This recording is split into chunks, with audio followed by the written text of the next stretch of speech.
अमेरिकी राष्ट्रपति Donald Trump Saudi अरब की यात्रा के साथ राष्ट्रपति के रूप में अपनी पहली विदेश यात्रा शुरू कर चुके हैं। राष्ट्रपति के तौर पर डोनाल्ड ट्रंप का पहला विदेशी दौरा ऐसे समय में हुआ है जब अमेरिका में FBI प्रमुख पद से जेम्स कोमा को हटाए जाने पर हंगामा मचा हुआ है। ट्रंप ने इस्लाम की उन धाराओं से संघर्ष करने की जरूरत पर जोर दिया है जो कट्टरपंथ को बढ़ावा देते हैं। ट्रंप ने वहां कट्टरपंथी विचारधारा से निपटने की आवश्यकता और अपनी उम्मीदों पर प्रत्यक्ष और प्रेरणादायक भाषण दिया। ट्रंप शनिवार को सऊदी अरब की राजधानी रियाद पहुंचे।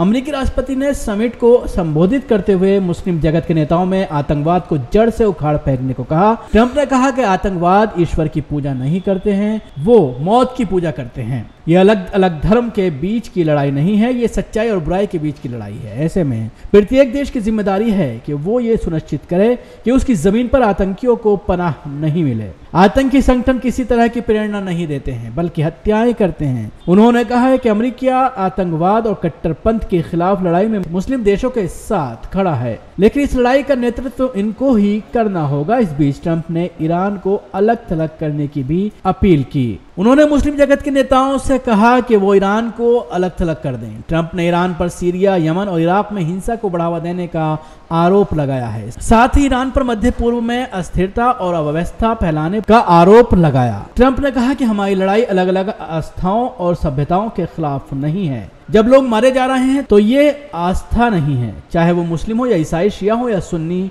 वो ईश्वर के बच्चे हैं। उनकी मौत सभी का अपमान है। आतंकी खुदा को नहीं बल्कि मौत को पूछते हैं। उन्होंने कहा कि ईरान मध्य पूर्व में विनाश और अव्यवस्था फैला रहा है। ट्रंप ने कहा है कि अरब के देश इस उम्मादी हिंसा के सबसे ज्यादा शिकार हुए।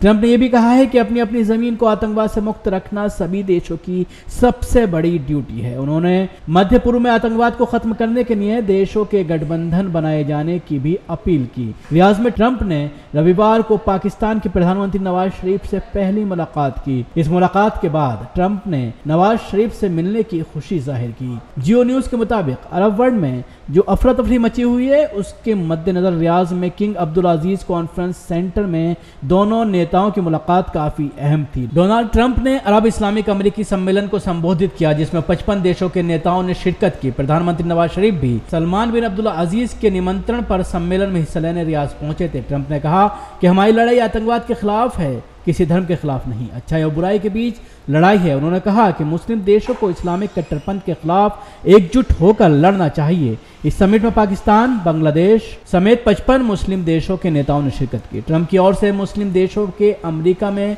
प्रवेश पर प्रतिबंध लगाने और सीरिया पर हमला करने के साथ अफगानिस्तान में सबसे बड़ा गैर परमाणु बम गिराने से मुस्लिम राष्ट्रों में जबरदस्त आक्रोश था, जिसको खत्म करने के लिए ट्रंप ने सऊदी में अरब इस्लामिक अमेरिकी समिट मंच का इस्तेमाल किया। वे अपने भाषण में मुसलमानों के प्रति हमदर्दी दिखाते नजर आए।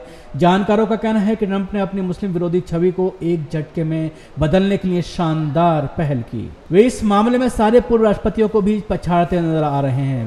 वैसे भी ट्रंप किसी भी काम को एक झटके करने में विश्वास करते हैं। मुसलमानों के खिलाफ धड़ाधड़ फैसले के लिए साथ में अमेरिका ने आतंकवाद से लड़ने के लिए खाड़ी सहयोग परिषद GCC के कई सदस्यों के साथ आतंकवाद के लिए किए जा रहे वित्त पोषण से निपटने के लिए पहले से ही एक अन्य केंद्र की स्थापना की हुई है, जिसके द्वारा यमन में हुती आतंकवाद और सीरिया में बशर हफ्ज अल असद के दरिंदों का आर्मी मुकाबला कर रही है। गल्फ इत्तेहाद किसी भी तरह से आतंकवाद को खत्म करना चाहती है। सऊदी अरब इसी इत्तेहाद का मुखिया है जो आतंकवाद से लड़ने में हमारी मदद कर सकता है और उसने गल्फ प्रांत के साथ में काफी ठोस, मजबूत और बहादुरी का काम किया है।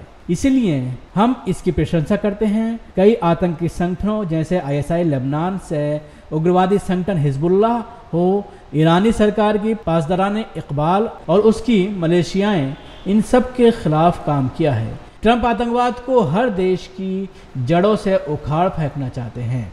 ऐसा लगता है कि सऊदी अरब की राजधानी रियाद में संपन्न होने वाले इस अधिवेशन से काफी अच्छे नतीजे सामने आएंगे और मानवता के खिलाफ जो आतंकवादी संगठन काम कर रहे हैं उनका सफाया होगा। अमेरिका के राष्ट्रपति डोनाल्ड ट्रंप को इस बात के लिए बधाई देनी चाहिए कि उन्होंने आतंकवाद की बीमारी को, उनकी सोच के इन आतंकवादियों का सफाया मुस्लिम राष्ट्र सऊदी अरब के नेतृत्व में करेगा, काफी अच्छा है। सऊदी अरब के शासक सलमान बिन अब्दुल अजीज काफी समझदार हुक्मरान हैं। उन्होंने कई अहम फैसले किए हैं और दुनिया को ये मनवाया है कि ये आतंकवादी जालिम लोग हैं, उनका इस्लाम से कोई ताल्लुक नहीं है।